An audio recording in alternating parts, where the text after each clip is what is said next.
Reinforce entertainment নিবেদিত শ্রুতি নাটক শেষ কুলফির খদ্দের।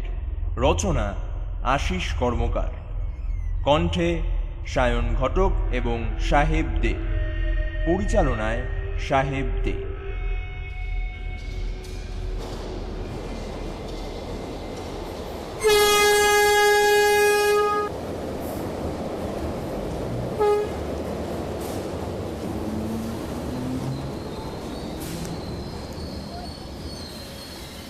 ভাগ্যিস লেট ছিল ট্রেনটা, নইলে পেতাম না। আর তা হলেই খোলা আকাশের নিচে, খুব বেশি হলে একটা গাছের নিচে ঠাঁই নিতে হতো আজকের রাতটা। কেননা কে আর তার নিজের বাড়িতে একজন কুলফিওয়ালাকে ঠাঁই দেবে। তবে এসব ঝামেলায় আর পড়তে হলো না। কামরার ভিতরে পা রেখে তবেই গতি থামিয়েছি। সেই খয়রাডিহি থেকে না হলেও সিকি মাইল তো হবেই। হন হন করে হেঁটে, কখন একটু দৌড়ে, এবং শেষটায় পুরোটাই দৌড়ে আসতে হয়েছে। তবু একটু দেরি হয়ে যায়, নেহাত ট্রেনটা লেট ছিল বলে, তাই এ যাত্রায় রক্ষে। ট্রেনের ফাঁকা কামরার ফাঁকা সিটের সারিতে একটাতে বসে হাঁপাতে হাঁপাতে একটু ধাতস্থ হয়ে ট্রেনটা ছেড়ে দিল। গোটা কামরায় আমি একাই রয়েছি, বোধহয় গোটা ট্রেনেই আমি একা। কামরার একদিকে বসে অন্যদিকে সিটের সারিগুলো ভালো মতো দেখতেই পাচ্ছিলাম না। দিনের বেলা এই সিটে বসবার জন্য হুড়োহুড়ি পড়ে যায়, আর এখন সিটগুলি যেন নিজেদের কোল পেতে যাত্রীদের বসতে অনুরোধ করছে, কিন্তু বসার উপায় নেই। ফাঁকা সিটের সারিতে দিব্যি শুয়ে পড়া যায়। অনেকক্ষণ হাঁটা, আর এখন হাঁটার সঙ্গে দৌড়ানোর পর ক্লান্ত শরীরটা শুতে চাইলেও মনটা একেবারে নারাজ। কেননা আমি নেমে যাব কয়েকটা স্টেশন পরেই। শুলেই যদি ঘুমিয়ে পড়ি, যদি সঠিক জায়গায় নামতে না পারি, কে ডেকে দেবে আমাকে এই নির্জন কামরায়? এই শোয়া ব্যাপারটা কেমন যেন ছোঁয়াচের মতো। মনটা একটু শুতে চাইলেও শরীরটা চট করে তাতে সায় দেয় না। এই বেয়ারা ব্যাপারটাকে কাটানোর জন্য আমি আমার ব্যবসার কথা ভাবতে লাগলাম। স্কুল ফাইনাল পাশ করার পর কোনো একটা কাজ জোটাবার জন্য কয়েক বছর অযথা নষ্ট করে শেষমেশ কুলফি বিক্রির ব্যবসায় নেমে পড়লাম। খয়রাডিহিতে আমার কুলফির ব্যবসাটা চলছে ভালোই। আসলে খয়রাডিহি মফস্বল হওয়ায় কুলফির চলটা বেশ ভালোই আছে। তবে অনেকে সিদ্ধি দেওয়া কুলফি বেশি পছন্দ করে। সেই কুলফি খেয়ে তাদের একটু নেশার ভাব হয়। বড়দের জন্য এর কাটতি বেশি, আর ছোটদের জন্য কুলফিটা আমি একটু অন্যভাবে বানাই। সেই কুলফিতে এলাচ বাদাম ছাড়াও থাকে নারকেলের কুচি। বাচ্চাদের এটা বেশ ভালোই লাগে। হেমন্তের রাত, বেশ ঠান্ডা। ট্রেনের খোলা জানলা দরজা দিয়ে ঠান্ডা একেবারে হুড়মুড়িয়ে ভেতরে ঢুকছে। বেশ শীত শীত করছে। কয়েকদিনের মধ্যেই শীত এসে যাবে। শীতের কোনো পোশাক না থাকায় হাত পা গুটিয়ে শুটিয়ে বসে রইলাম। পাশে রাখা কুলফির হাঁড়িটা। গোটা 2 স্টেশন পেরিয়ে গেল, একটাও লোক উঠল না। এর আগেও অনেকবার এই শেষ ট্রেনের কামরা আমি বাড়ি ফিরেছি, কিন্তু আজকের মতো নির্জন কামরা কোনোদিনই ছিল না। মাথার উপর যাত্রীদের ধরার হাতলগুলো ট্রেনের তালে তালে দুলছে। একটু বেতাল হলেই একে অপরের সঙ্গে ঠোকা খাচ্ছে। এমনিতে ভূতের ভয় আমার মোটেই নেই, বিশ্বাসও নেই এসব ব্যাপারে, কিন্তু কামরাটা পুরো নির্জন হওয়ায় হুটখাট শব্দ হলেই একটু চমকে যে উঠছি না তা নয়। দুপাশে অন্ধকার কাটতে কাটতে ট্রেনটা ছুটে চলেছে একেবারে যান্ত্রিক গতিতে। এখন শীতটা একটু বেশি লাগছে। না, কাল থেকে একটা চাদর আনতে হবে দেখছি। আমি আরো গুটিসুটি হয়ে বসলাম। দরজার দিকের হাতলে খুট করে একটা আওয়াজ হতেই তাকিয়ে দেখি একটা লোক উঠল ট্রেনে। দেখে আমার ধরে প্রাণ এলো। একদম বোবা হয়ে থাকাটা ফেরিওয়ালাদের কাছে জেলে বন্দি হওয়া অবস্থায় কাটানোর সামিল। এ কথা সব ফেরিওয়ালারা জানে। ভাবলাম দুটো কথা বলে বাকি পথটা কাটিয়ে দেওয়া যাবে। এমনিতে ভূতের ভয় না পেলেও এই রাতে ছিনতাইবাজের দেখা কিন্তু মিলতে পারে, সেই ভয়টা ছিলই। যদিও এই লোকটি আমাকে ছিনতাইবাজের হাত থেকে উপযাচক হয়ে বাঁচাতে আসবে কিনা তা ঠিক বলতে পারছি না। এই কথা ভাবতে ভাবতেই হঠাৎ আমার মনে হলো, আরে ট্রেনটা তো এখনো থামেনি, কোনো স্টেশনে ছিল না।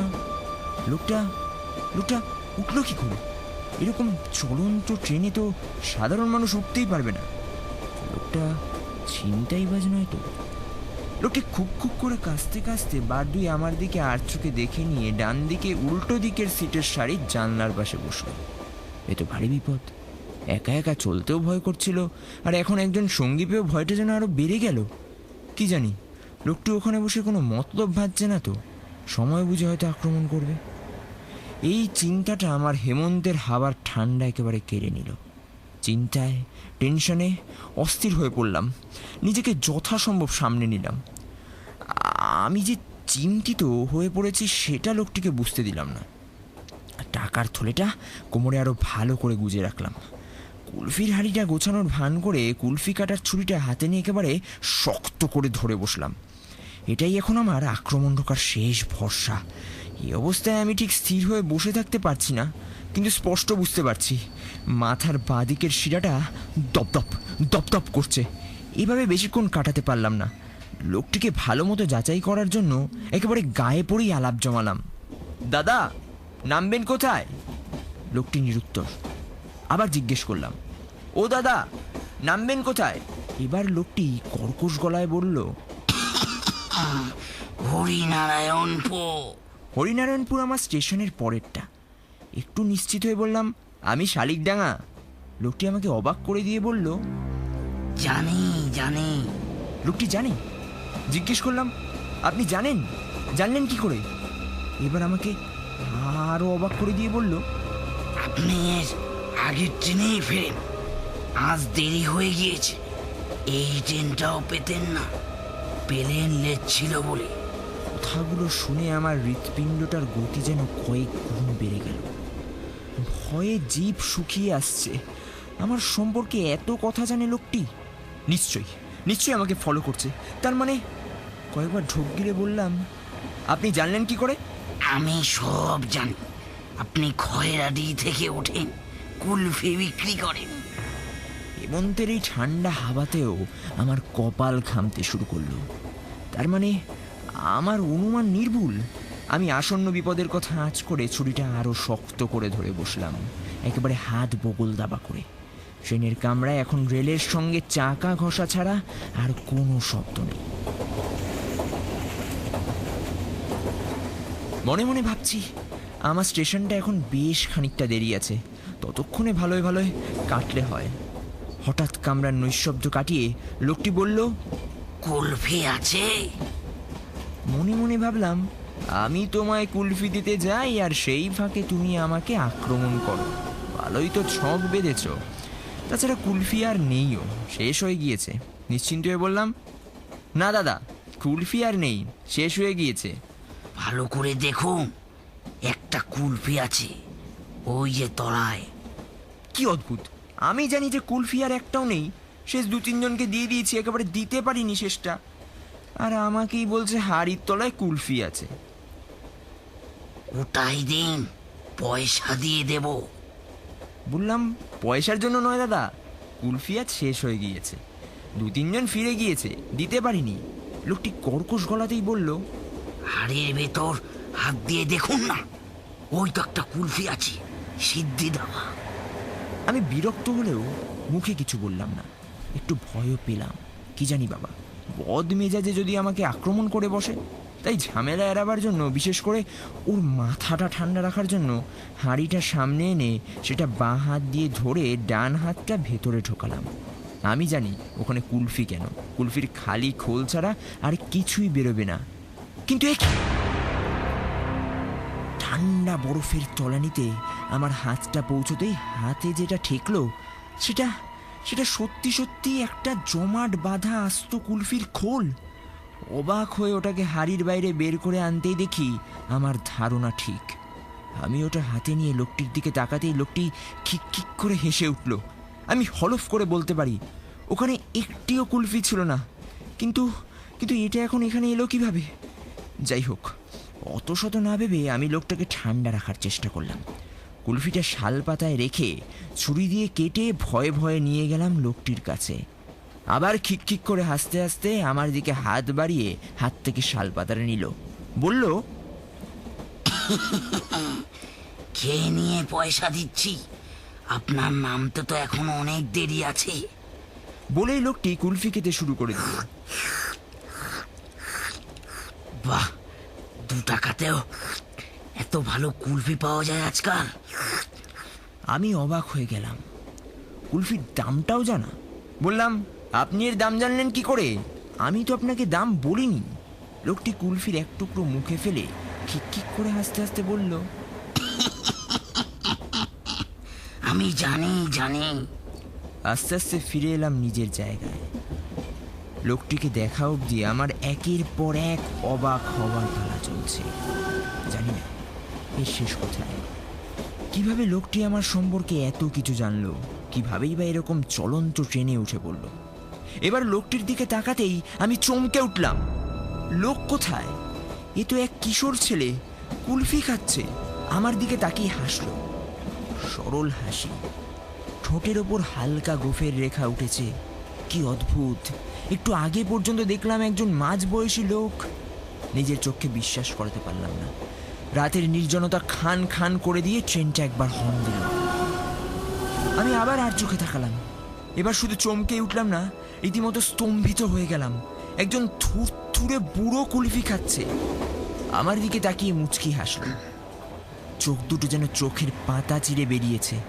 মুখে কত আঁকি বুকি ভাঁজ, নাকটা একদিকে হেলে গিয়েছে, কান দুটো ঝুলে পড়েছে। আমি মুখ ঘুরে নিলাম। বুঝতে পারলাম হৃদগতি অনিয়মিত হয়ে পড়েছে আমার। ফুসফুস খুব দ্রুত ক্রিয়া করছে। একরকম জোর করেই বাইরের অন্ধকারের দিকে তাকিয়ে রইলাম। মনে মনে স্থির করলাম, যাই হোক না কেন আর ওদিকে তাকাবো না। কিন্তু যেন একটা অদৃশ্য আকর্ষণ আমার দৃষ্টি বারবার টেনে নিয়ে যাচ্ছে সেদিকে। আমি বেশিক্ষণ বাইরের দিকে তাকিয়ে থাকতে পারলাম না। কিভাবে যেন নিজে থেকেই দৃষ্টিটা ঘুরে গেল ওদিকে। আর তখনই বুকে যেন একটা প্রচন্ড ধাক্কা। একটা বাচ্চা ছেলে শাল পাতা চাটছে। আমার দিকে তাকিয়ে হাসলো, নিষ্পাপ নির্মল সে হাসি। কিন্তু এই হাসিও আমার চোখ সইতে পারল না। দ্রুত মুখ ঘুরিয়ে নিলাম। জোর করেই তাকিয়ে রইলাম বাইরের অন্ধকারের দিকে। অন্ধকারই আমার কাছে এখন স্বস্তির।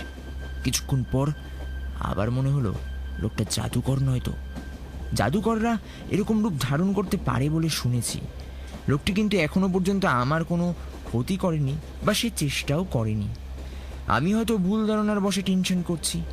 কিন্তু এরকম একটা নির্জন কামরায় এ ধরনের জাদুতে প্রাণ পাখি ছটফট করবে, সেটা মানতেই হবে।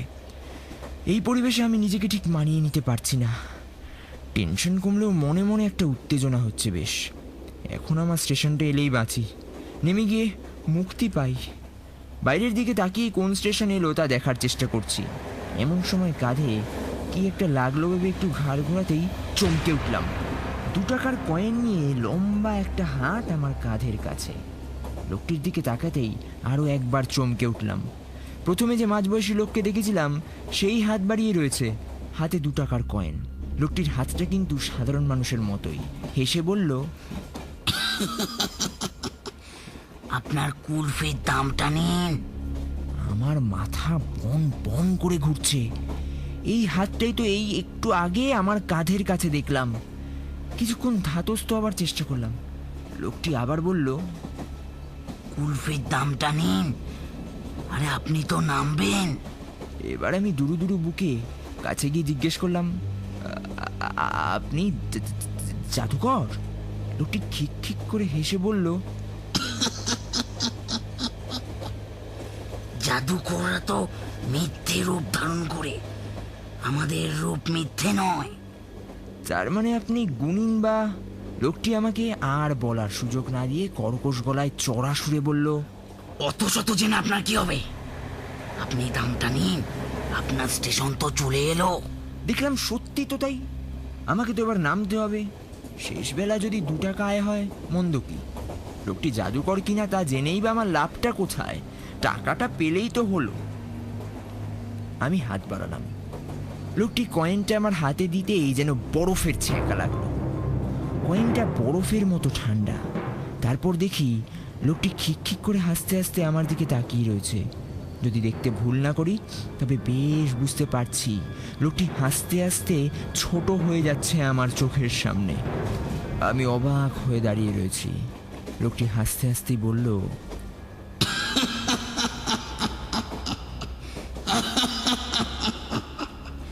এবার বুঝতে পারছেন তো আমি কে?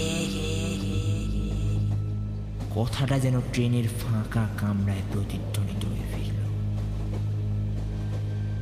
এখন দেহটা ছোট হতে হতে একটা মানব পুতুলের মতো হয়ে গিয়েছে। আরও ছোট হতে হতে দেহটা ক্রমশ মিলিয়ে গেল আমার চোখের সামনে। এখন আমার সামনে ফাঁকা সিটের সারি। একটু আগেও লোকটা যেখানে বসেছিল সেখানে পড়ে রয়েছে একটা শাল পাতা। আমি একইভাবে দাঁড়িয়ে রইলাম। চোখের সামনে এরকম অবিশ্বাস্য দৃশ্য দেখতে দেখতে চলন্ত ট্রেনের তালে লয়ে মিশে গিয়েছিলাম।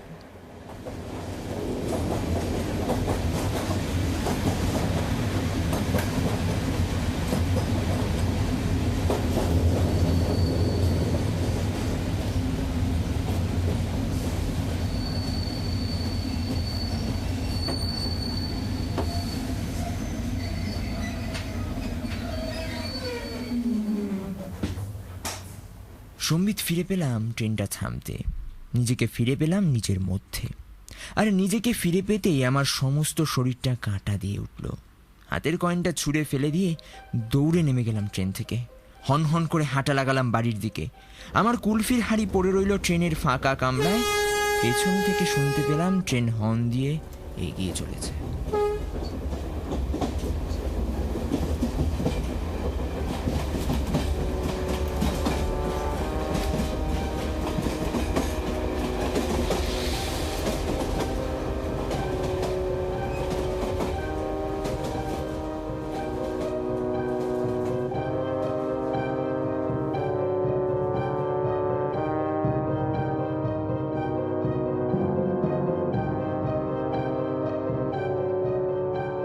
আপনারা শুনলেন নাটক শেষ কুলফির খদ্দের।